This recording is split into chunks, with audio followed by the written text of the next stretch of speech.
السلام عليكم ومرحبا بكم في هذه النشرة الإخبارية العاجلة. وهذه أبرز العناوين. كان متجها نحو الجدار الدفاعي قائد عسكري من انفصالي البوليساريو يلقى حتفه بالمنطقة العازلة. وزير الداخلية المغربي يوجه ضربة موجعة للرئيس التونسي قيس سعيد. القوات الخاصة المغربية تشارك في مناورات فلنتلوك المنظمة بإفريقيا.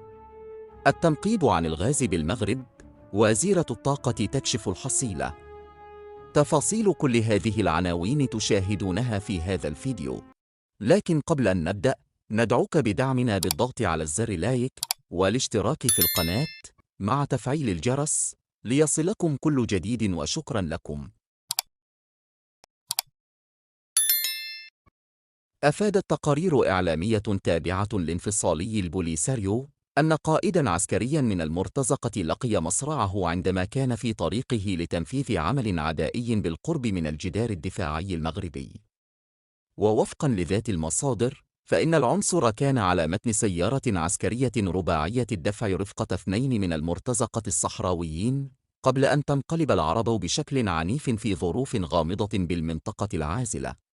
هذا وأسفر الحادث عن وفاة قائد الوحدة، متأثراً بخطورة الإصابات التي تعرض لها، فيما نقل مرافقه إلى مستشفى جزائري لتلقي العلاجات الضرورية. ذكرت مصادر مطلعة أن عبد الوافي لفتيت، وزير الداخلية، لم يشارك في اجتماع وزراء الداخلية العرب في دورته ال40 المنعقد بالجمهورية التونسية، بعدما سبقت له المشاركة في أشغال الدورة 39 التي عقدت بالبلاد نفسها.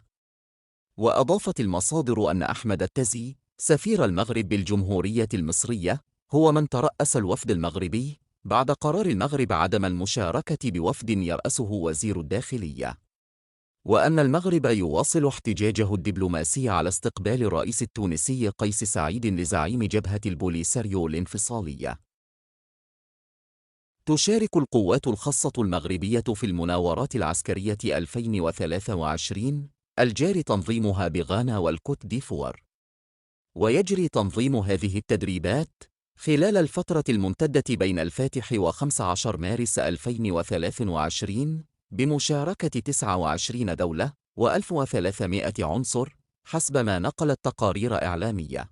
وقال الأدميرال ميلتون ساندز قائد العمليات الخاصة الأمريكية في إفريقيا إن مناورات 2023 توفر فرصة تدريب مهمة لقوات العمليات الخاصة من الولايات المتحدة وإفريقيا والمجتمع الدولي. وزاد: نعمل معا على تبادل أفضل الممارسات لمواجهة التحديات الأمنية في منطقة الساحل وغرب إفريقيا الساحلية. إن إفريقيا الأكثر أمناً وسلاماً ستؤدي إلى مجتمع عالمي أكثر ازدهاراً وإلى بيئة آمنة. وتركز نسخة 2023 من هذه المناورات على تعزيز قدرة المشاركين على مواجهة التحديات الأمنية الإقليمية بشكل جماعي من خلال سيناريو شامل، حسب ما ذكرته القيادة العسكرية الأمريكية في إفريقيا أفريكوم. وتهدف هذه التدريبات التي ترعاها أفريكوم إلى تعزيز الشراكات بين الجيوش ومنظمات إنفاذ القانون الإفريقية والأمريكية ودول أخرى، مما من شأنه الرفع من قابلية التشغيل البيني أثناء الأزمات والعمليات لتعزيز الأمن والاستقرار في المنطقة. كشفت وزيرة الانتقال الطاقي والتنمية المستدامة ليلى بن علي عن حصيلة الاستثمارات في مجال التنقيب عن الغاز والنفط بالمملكة، مؤكدة أن الاستكشافات التي تنصب على الغاز ستساهم في تقليص التبعية الطاقية للبلاد بنسبة ستخفف من عبء تكلفة الاستيراد للطاقي.